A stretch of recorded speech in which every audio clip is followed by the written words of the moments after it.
Apóstolos, capítulo 4. Tudo que nós vamos falar está dentro dos 31 versículos desse texto.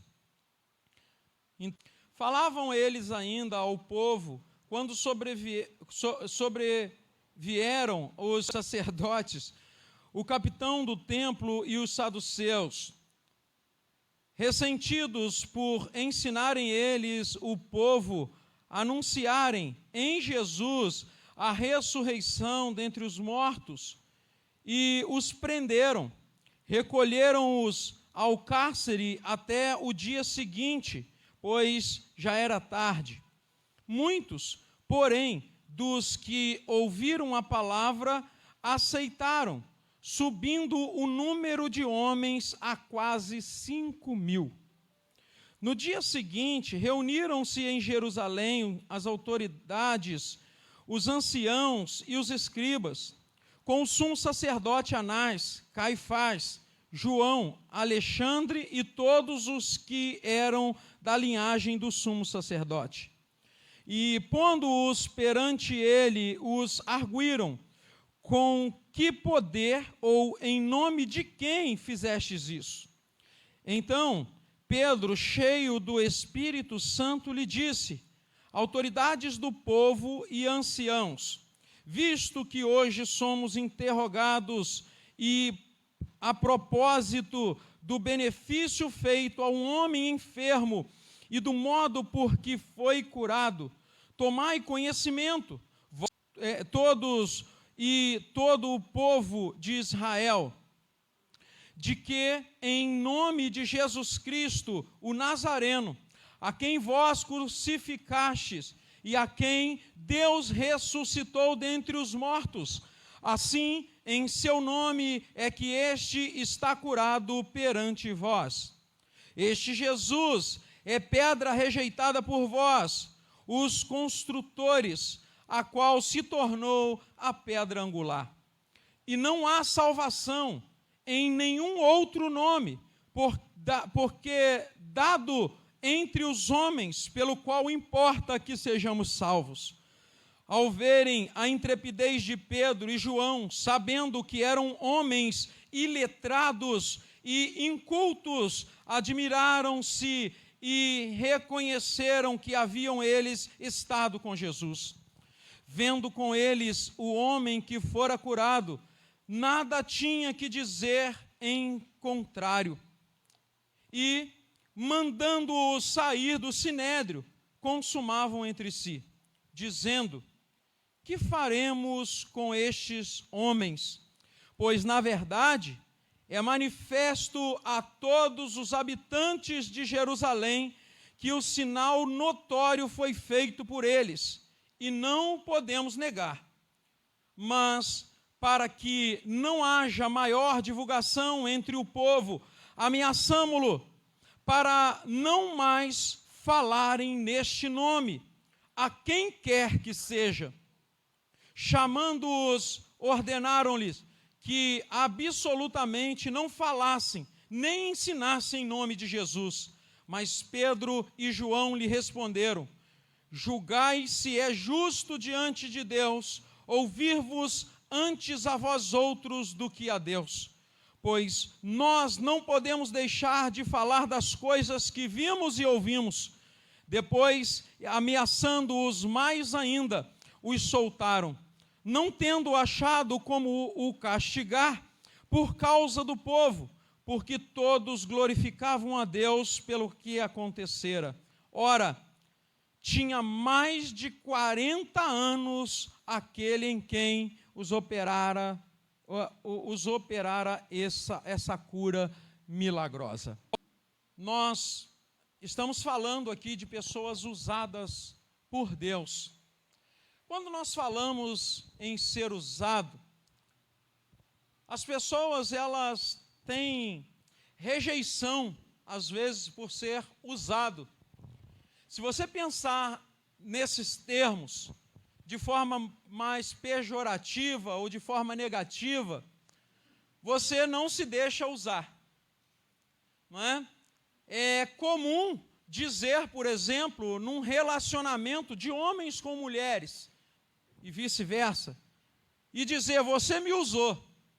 Ou numa amizade, quando nós fazemos alguma coisa relacionada àquela amizade, ou deixamos nos levar por algum assunto relacionado entre as pessoas, né, que estão à nossa volta, ou você fala alguma coisa para alguém e você não tinha notado que o que você fez foi alguém que induziu você a fazer, e quando você percebe isso, você diz o quê? Você me usou. Se você pensar em ser usado dessa forma, não é bom. Se você pensar em ser usado e ser gastado dessa forma, isso vai causar revolta em você e vai fazer você perder muita amizade, perder relacionamento, seja ele relacionamento familiar ou relacionamento de amizade mesmo, né? Então, ser usado, as pessoas se sentem ofendidas, mas eu, imaginando o que estava acontecendo aqui, eu percebo que esses homens estavam sendo usados, Pedro e João estavam sendo usados, e percebe que aqui eles não estavam sendo usados por uma pessoa, muito pelo contrário, foram homens que se deixaram gastar por Deus. E quando você é usado por Deus, isso te causa prazer, é diferente de ser usado por uma pessoa, é diferente de ser usado por alguém malicioso. Ser usado por Deus é gostoso, é bom, te traz utilidade, faz você se sentir útil. E esses homens estavam sendo úteis na obra de Deus. E esse texto, ele fala diretamente de pessoas que foram usadas por Deus. E aqui eu percebo que esses homens estão realmente sendo usados por Deus. Você acha que Deus pode usar você? Amém? Graças a Deus por isso. Eu acho o tempo todo que Deus pode me usar, porque eu sei, né, por que eu estou aqui. Eu não estou sem propósito nessa vida. A vida humana, ela não é algo do acaso. Existe um propósito. Deus não fez homens por acaso, tem um propósito. Então, você não está aqui simplesmente por obra do acaso. Existe um propósito na sua vida. Amém? Existe um propósito. Tudo que você está vivendo, existe um propósito. Então, existe um propósito pelo qual nós precisamos entender que Deus nos usa. Existe um propósito de Deus. Então, amados, o contexto em que Pedro e João se encontravam era totalmente desestimulante. O contexto que eles estavam vivenciando aqui era totalmente o contrário do que todos esperam ou eles esperavam quando está falando de Jesus. Existe alguém aqui que quer falar de Jesus e ser apedrejado? Eu acho que não, né? Eu tenho. Não é? A nossa intenção ao falar de Jesus não é ser apedrejado. A nossa intenção ao falar de Jesus é compartilhar com as pessoas o bem-estar que Jesus causou para a nossa vida. Pelo menos é isso que eu penso, porque Jesus, como ele dividiu a história, né? Antes e depois de Cristo, como a gente vê nos livros de história, quando eu olho para a minha vida, é o que eu enxergo. A minha vida antes de Jesus e a minha vida depois que eu tive um relacionamento com Jesus. E eu não consigo e nunca enxerguei Jesus como simplesmente uma religião. Ou quando eu me entreguei a Jesus, eu não enxerguei, eu estou trocando de religião. Eu só enxerguei o seguinte, eu não estou aqui pautado numa filosofia de vida, mas eu estou pautado numa proposta de mudança total de vida e vindo para um relacionamento sério com alguém que pode mudar essa minha história. E eu não vim para ser apedrejado, eu não vim para ser criticado, porque ninguém gosta de ser criticado, mas Jesus disse que por amor dele nós seremos perseguidos. Então é algo até inevitável, e era o que estava acontecendo com esses homens aqui, não é? Era muito desestimulante você falar de Jesus e, contrário ao que todos esperavam, não é? Ao que todos querem que aconteça, esses homens começam a ser perseguidos. Os saduceus, eles eram pessoas da linhagem do judaísmo, que eles não acreditavam em ressurreição, de forma alguma. Ao contrário dos fariseus, que acreditavam ser possível a ressurreição. E esses homens estavam falando, pregando a ressurreição e o poder de Deus através da ressurreição de Jesus Cristo. E todos que falavam de Jesus Cristo começavam a ser mal vistos pelo povo, porque Jesus era visto por essas pessoas, ou por esse ramo religioso. Jesus era visto como uma seita que estava começando a se criar. Se você lê o Evangelho de João, você entende um pouco melhor João falando para os judeus e a briga que é comprada para falar da ressurreição, desde sempre. Desde que Jesus ressuscitou, essa briga é constante. As pessoas, elas tendem a não aceitar a ressurreição de Cristo. Quando Jesus ressuscitou, que os seus discípulos, as mulheres chegaram lá no túmulo, daqui a pouco os seus discípulos começaram a saber dessa ressurreição, a palavra deles era: não, roubaram o corpo dele. A palavra não era ressurreição, era furto de corpo, de cadáver. Mas Jesus tinha ressuscitado. E a partir daí, sempre que eles pregavam o poder da ressurreição e a ressurreição de Cristo, eles eram retalhados. Então, os capitães do templo, eles eram homens de autoridade naquele tempo. Há fatos históricos que informam que esses cargos, eles eram dados aos sacerdotes, que a sua autoridade, ela estava apenas sob a autoridade do sumo sacerdote. Então eram homens de autoridade, eles tinham autoridade para agir como eles estavam agindo. Eles eram pessoas que podiam fazer, eles estavam autorizados a fazer, a aprender, a ter uma palavra também de repúdio à anunciação do Evangelho de Cristo. Então, eles tinham a autoridade. Pedro e João estavam em meio a um cenário de pessoas iradas contra eles por causa da pregação e da anunciação do nome de Jesus e a pregação sobre a ressurreição. Eles estavam ali diante de pessoas que não queriam que a verdade fosse ensinada de forma alguma. Eles não queriam que falasse aquilo, que anunciasse para o povo e abrisse os olhos do povo. Você vê que quando Paulo e Silas estavam pregando, e eles acabam no capítulo 16, se não me falha a memória, do livro de Atos, eles acabam com o lucro dos senhores que colocavam jovens com o espírito de adivinhação para ganhar dinheiro para eles.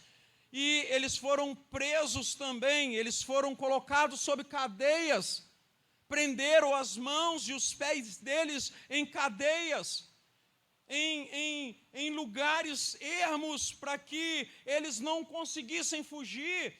Por quê? Porque eles pregaram também a ressurreição, eles pregaram a verdade, e a verdade abriu os olhos espirituais daquelas meninas. Elas foram libertas. O texto diz que elas tinham espíritos de adivinhação, e elas foram livres desses espíritos, e elas naturalmente aceitaram a Jesus, aceitaram a ressurreição, o poder da ressurreição, e ali acabou com o lucro dos seus senhores, e isso gerou consequência. E a consequência foi a prisão de Paulo e Silas. Então, na Bíblia, sempre mostrará pessoas que foram usadas por Deus, mas que sofreram por serem usadas por Deus. Que pagaram um preço muito alto por ser usada por Deus. Mas eles não abriam mão disso porque eles entendiam que valia a pena. Precisa valer a pena para você querer ser usado por Deus. Precisa valer a pena. Precisa valer a pena porque você renuncia a muitas coisas. Quando nós ouvimos dizer que ir à igreja, eu não vou para a igreja, que eu não posso isso, não pode. Não, você pode tudo. Igreja não tira nada de ninguém. É o Espírito Santo que nos convence a não fazer. Essa experiência de renunciar coisas, se ela vier da igreja, não vale a pena. Essa experiência de deixar coisas, se vier imposta por um homem, por um pastor, por uma liderança, não vale a pena. Ela só vale a pena quando ela vem por convencimento do Espírito Santo. Tudo que eu falar para você, se você fizer para me agradar, não vale a pena, isso vai te enjoar. Você não vai aguentar pastor, você não vai aguentar igreja, você não vai aguentar gente. Mas quando é um convencimento do Espírito Santo, o Espírito Santo fala com você, você suporta tudo e você faz valer a pena. Tem que ser o Espírito Santo. Tem que ser realmente algo transformador para a tua vida. E a palavra de Deus tem algo transformador para a nossa vida. Todos os dias, Jesus disse, eu vou, porque se eu não for, ele não pode vir. Eu vou, mas eu deixarei um Consolador. Esse Consolador é o Espírito Santo. Ele está em mim, ele está em você. Ele está agindo, ele está ativo na igreja. Agindo dentro da igreja, convencendo homens. Todos os dias, esse Espírito. Então, esses homens, eles estavam ali pregando a verdade, pregando a ressurreição, aquilo que eles tinham visto. Então, você percebe que quando falaram com eles e tentaram impedi-los de falar da ressurreição, desse princípio de verdade, não é, que eles consideravam, né, essa verdade, era um princípio de Deus para a vida desses homens de Deus. E alguém diz, tentam impedi-los, mas alguém também se levanta e diz, olha, é uma verdade que muitos sinais foram feitos por eles. Eles reconheceram que alguma coisa estava acontecendo. Por mais que os perseguissem, eles reconheceram que alguma coisa boa tinha naqueles homens. Olha, queridos, as pessoas podem até não concordar com muita coisa que você faz, com muita pregação que você prega, mas esteja certo, se você for um homem de Deus, uma mulher de Deus, alguém que está disposto a ser usado por Deus, usada por Deus, as pessoas vão em algum momento reconhecer que alguma coisa boa há em você. Que alguma coisa boa há na sua palavra, que alguma coisa boa há em Cristo Jesus, e que isso pode mudar a vida delas. Isso é fato. Isso aconteceu na Bíblia, isso vai acontecer na sua vida. Pessoas que não queriam que essa verdade fosse anunciada, porque eles entendiam que a libertação de outras pessoas era o fim do lucro e do comércio e do comando que eles tinham sobre a vida dessas pessoas que estavam ouvindo o Evangelho. Uma pessoa desinformada, ela vai ficar na mão de outra a vida toda. Uma pessoa desinformada, ela vai ser escravizada a vida toda. A vida toda. Esses homens não queriam, era justamente isso, que as pessoas fossem informadas, porque era uma questão de lucro, era uma questão de domínio sobre essas pessoas. Se você não tem conhecimento, você fica dominado por pessoas e por coisas o tempo todo. Então, esses homens pregando, a palavra de Deus libertava pessoas. A palavra de Deus sempre vai libertar pessoas. E eles continuavam. Eles não pararam. Aí eu enxergo aqui, pessoas que enfrentaram adversidades por causa do Evangelho de Cristo. E eu começo a pensar sobre isso. Isso me traz à memória um pensamento, que é qual tipo de pessoa que Deus usa. Qual tipo de pessoa que Deus usa? Deus só pode usar uma pessoa, um teólogo, muito fera, doutor. Quem que Deus usa? Que tipo de gente que Deus usa? Você já parou para pensar em coisas relacionadas à obra de Deus e você pensar assim, isso aqui não, porque eu não sei fazer, eu não sei falar, eu não consigo entender. Você já pensou assim? Não precisa me responder, é só você pensar. Você já pensou, não, Deus não vai me usar nisso aqui, porque eu não sei falar, eu não sei pregar, eu não conheço a Bíblia. Você já pensou desse jeito? Eu não sou letrado, eu não tenho cultura, eu vim de família pobre. Você já pensou em qualquer coisa nesse sentido que eu estou falando aqui? É engano seu, porque Deus usa quem Ele quer. Deus, Ele não usa gente preparada, Ele prepara pessoas para Ele usar. Ninguém é tão preparado a ponto de estar pronto para ser usado por Deus. O que Deus faz e como Deus trabalha para usar uma pessoa, só precisa de uma coisa, de você entender que tem um propósito pelo qual você está aqui. Só precisa de uma coisa, disponibilidade.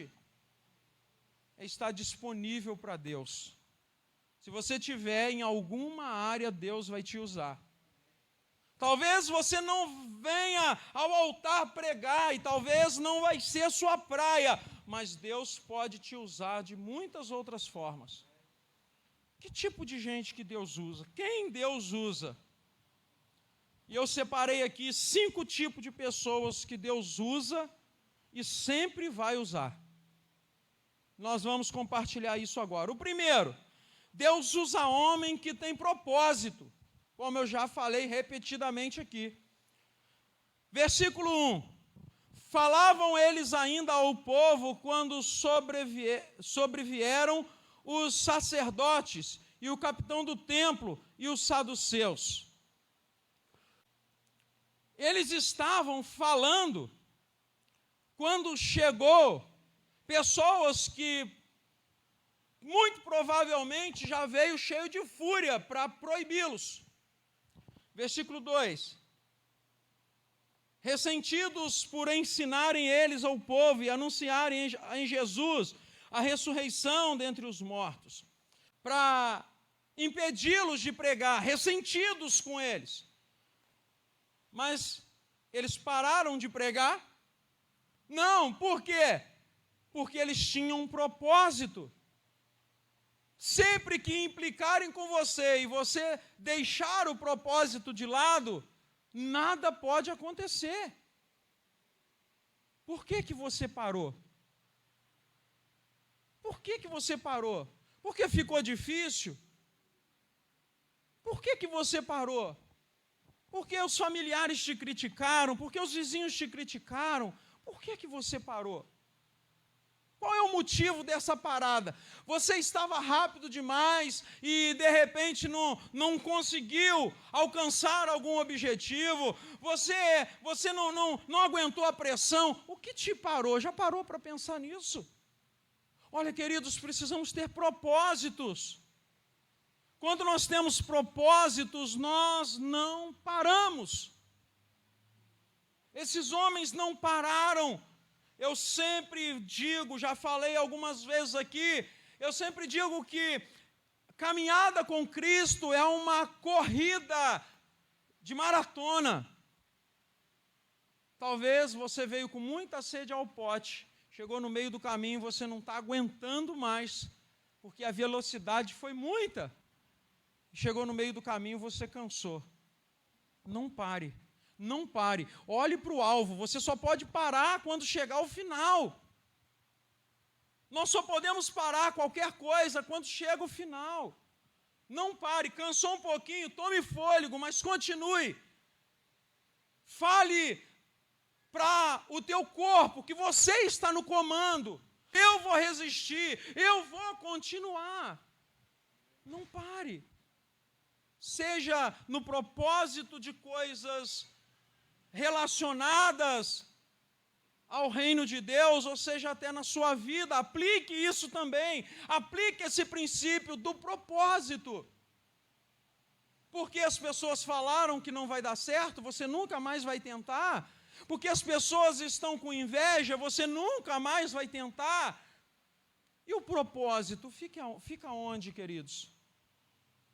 Você quer que Deus te use realmente? Tenha propósito, entenda propósito.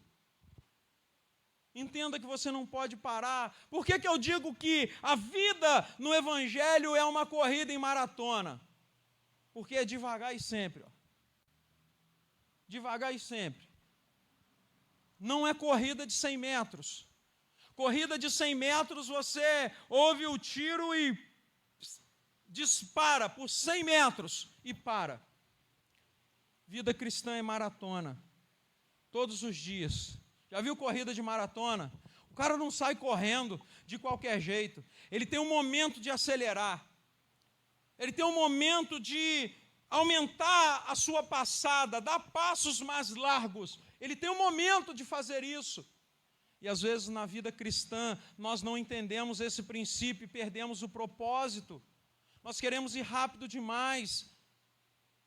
Nós trabalhamos a semana inteira, aí vamos para a obra de Deus já cansado, porque a gente quer fazer com muita rapidez e você não consegue, porque você não tem um tempo determinado e um tempo livre para fazer algumas coisas que você queria fazer. Então, faça de acordo com as suas posses, de acordo com as suas forças, mas não pare de fazer.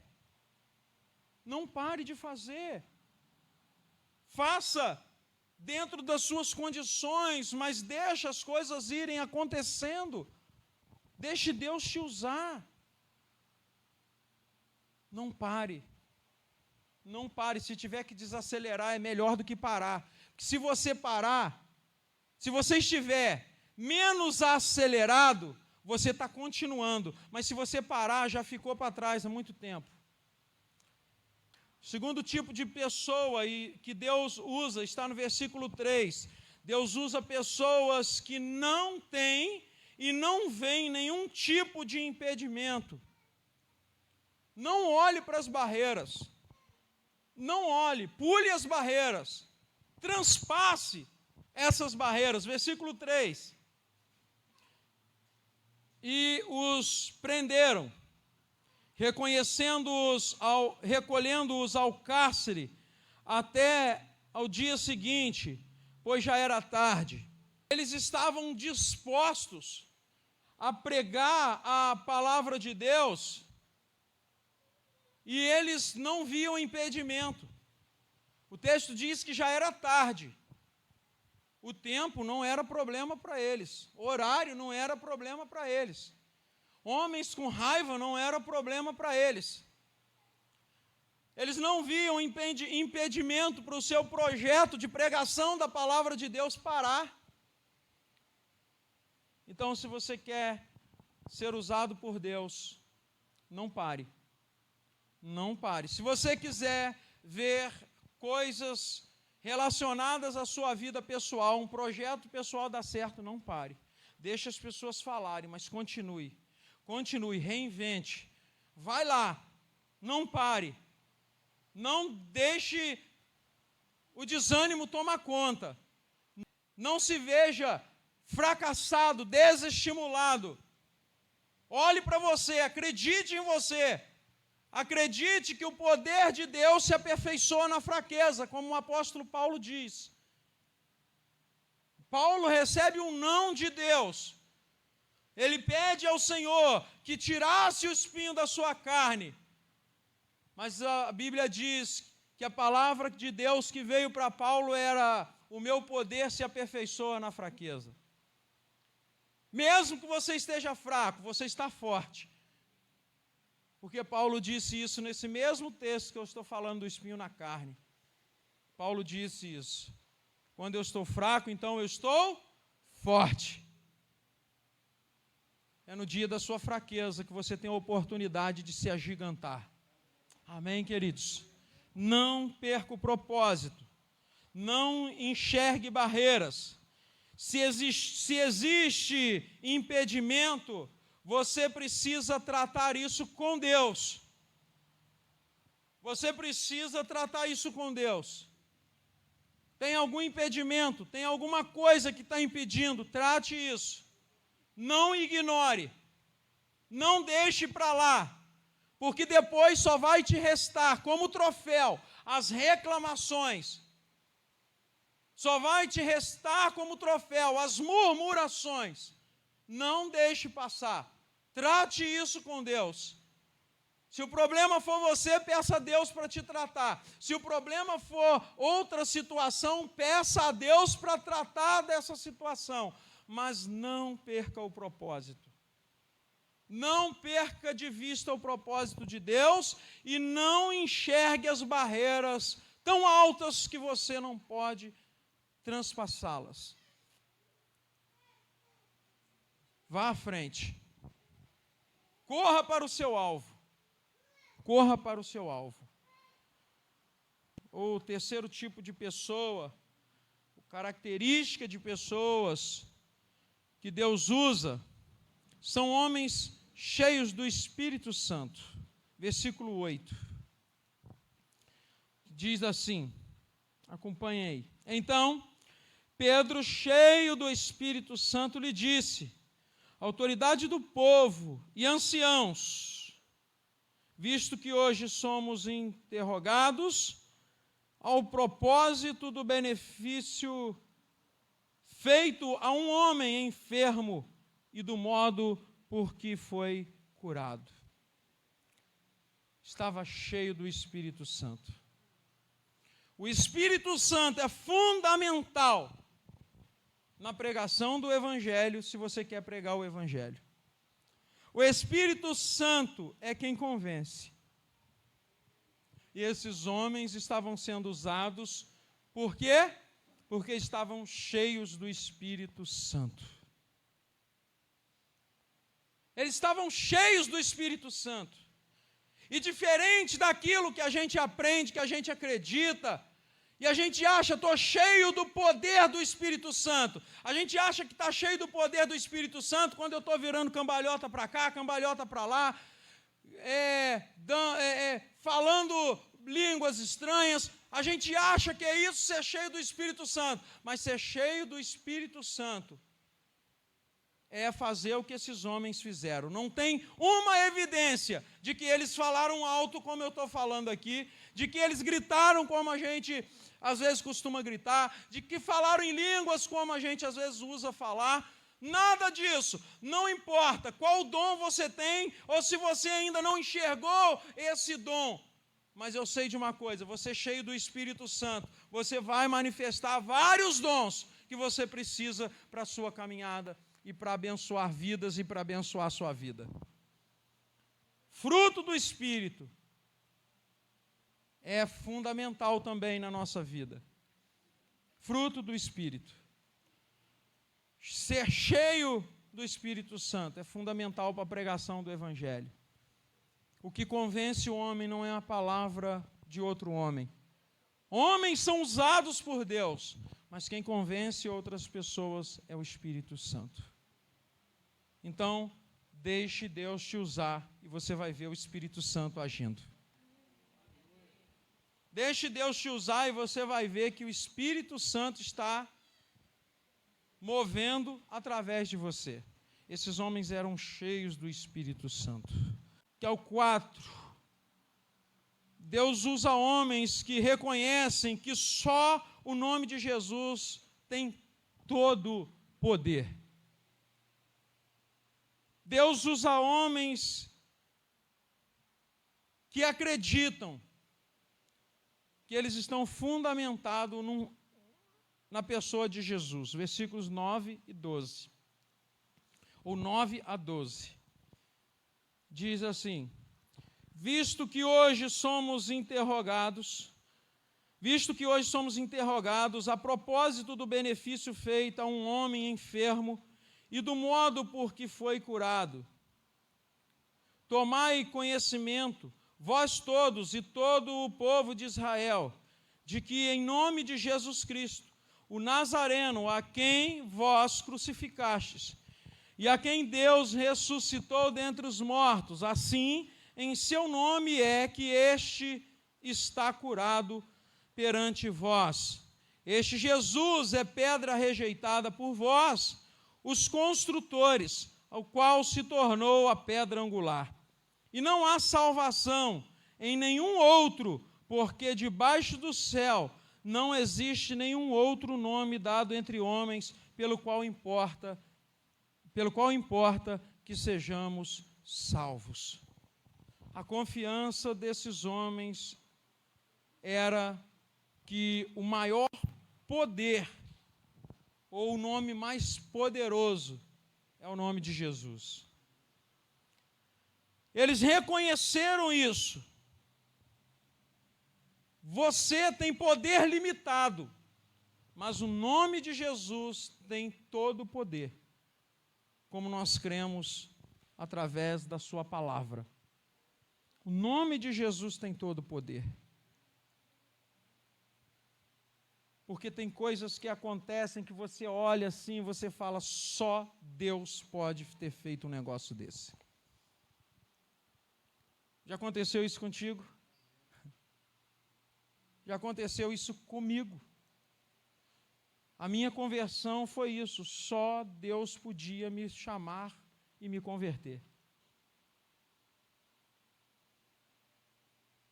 Só Deus pôde fazer isso. Só o Espírito Santo pode convencer. Só o Espírito Santo pode te convencer.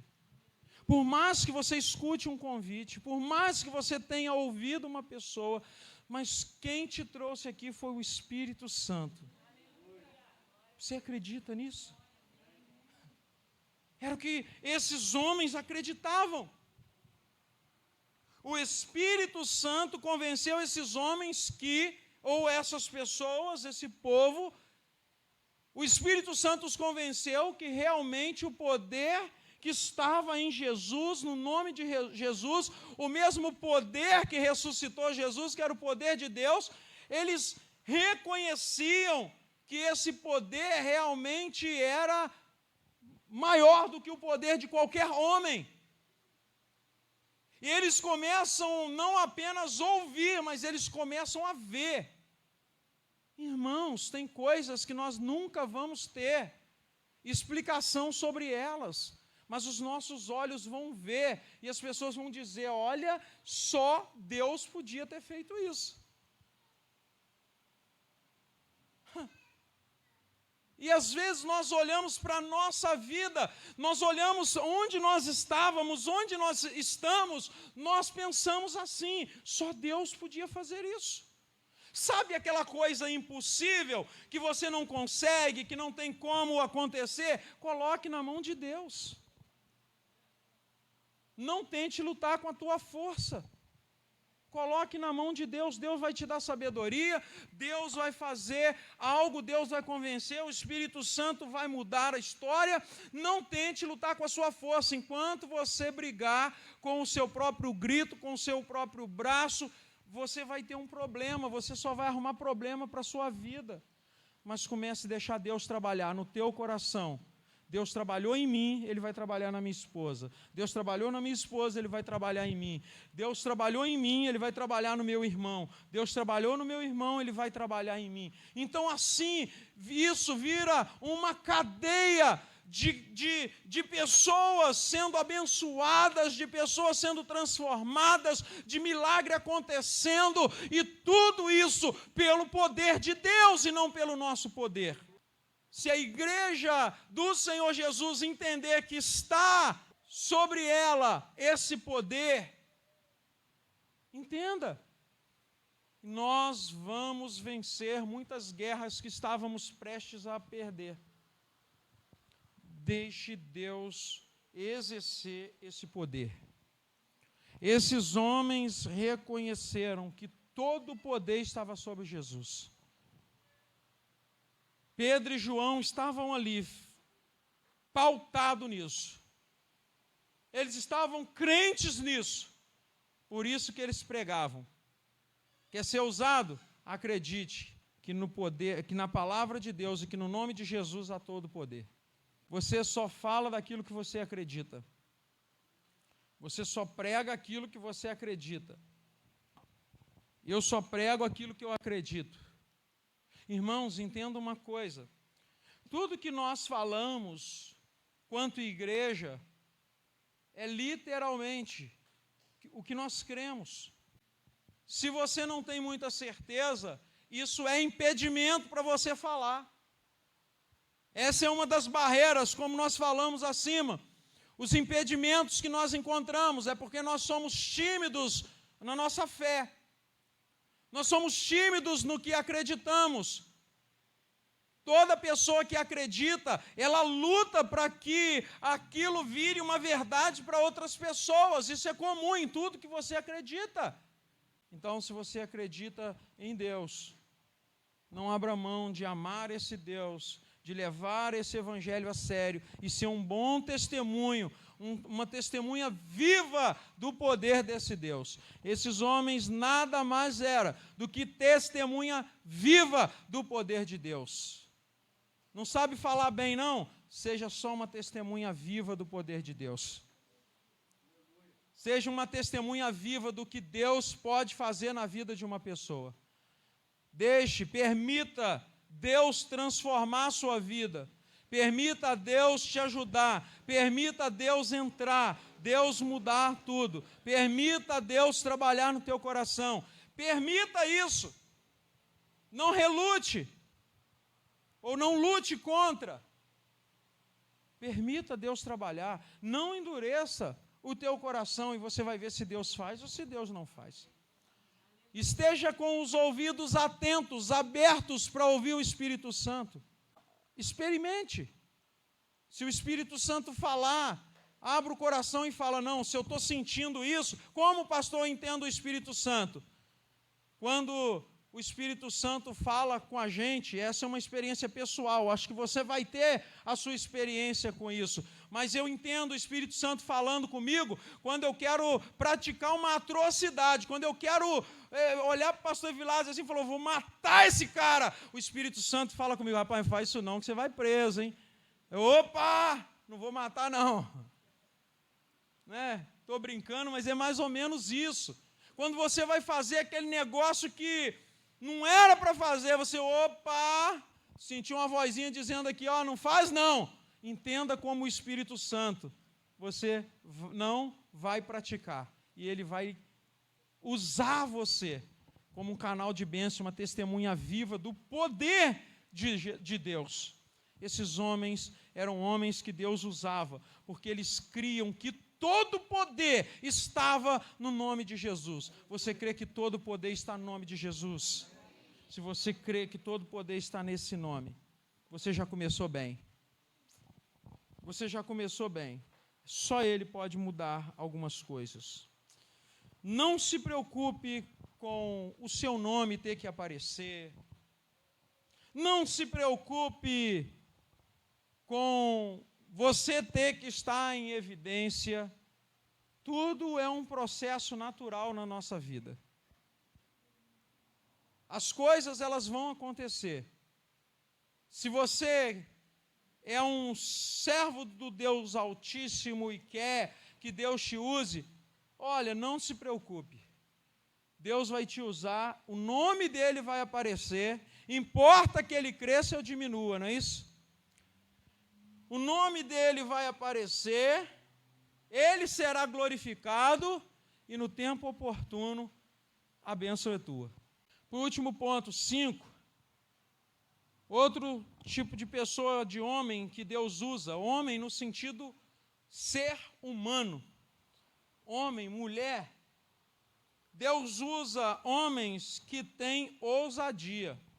Aí você depois lê dos versículos 13 ao 31, e você vai ver a intrepidez, a ousadia que esses homens tinham. Você não precisa ser perito na pregação. O texto diz que Pedro e João eram homens iletrados e eram homens incultos. Eles não precisaram de muita ciência para pregar, não. Olha, queridos, chamado não significa que você tem que ser PhD em alguma coisa. Chamado é uma coisa, estudo é aperfeiçoamento para exercer melhor o chamado. Eu não fui chamado porque estava capacitado ao ministério. Eu fui chamado e Deus me capacitou para o ministério. E eu busco mais conhecimento para exercer melhor o ministério. Você já viu algum médico que não fez medicina? Você conhece algum? Antigamente eu acho que tinha, né? Tinha um farmacêutico aí na nossa região, receitava qualquer remédio que você precisasse. Nunca foi numa faculdade de medicina. Coisa do interior, né? Mas, parteira, né? Lembra das parteiras? Sabia de tudo. Assista uma novela de época. Olha, o cara pega lá um negócio igual uma corneta, assim, com o bico torto, bota um pano nas costas do cara, né? Uma boca de trombeta assim, bota aqui no ouvido e fala, tá com os 2 pulmões ruins. Não fez exame, não fez nada. Hoje não tem mais isso. Isso é coisa da antiguidade. Hoje o cara fala, não, eu sou médico, mas para ele só pode dar uma receita para alguém depois que ele vai para a faculdade de medicina, estuda lá, especializa numa área, então ele pode exercer a medicina, não é assim? Então, queridos, Deus te chama, coloca um chamado em você se sente chamado e você vai se especializar para aperfeiçoar. Mas o seu chamado não depende de você já ter feito alguma coisa ou ser um PhD em alguma coisa. Biblicamente falando, porque Deus usou tanto homens que eram letrados e cultos, como Paulo, como Deus usou homens iletrados e incultos, como João, não é? e Pedro. Então, Deus usa quem Ele quer, do jeito que Ele quer, quando Ele quer, da forma que Ele quiser usar. Talvez você não tenha nenhuma intimidade ainda com a palavra de Deus, mas se Deus te deu um chamado, essa palavra vai ferver no teu coração e você vai pregar o Evangelho com intrepidez e com alegria do Espírito Santo. Só você deixar Deus te usar. Deus está te chamando para te usar. Deus está te chamando não é para abusar de você, mas é para honrar você através da palavra dEle. Deus está te chamando para você poder ouvir alguém dizer, lá vai um homem de Deus, uma mulher de Deus, um jovem de Deus, um adolescente de Deus. Deus quer lhe usar. Ser usado por Deus é muito bom.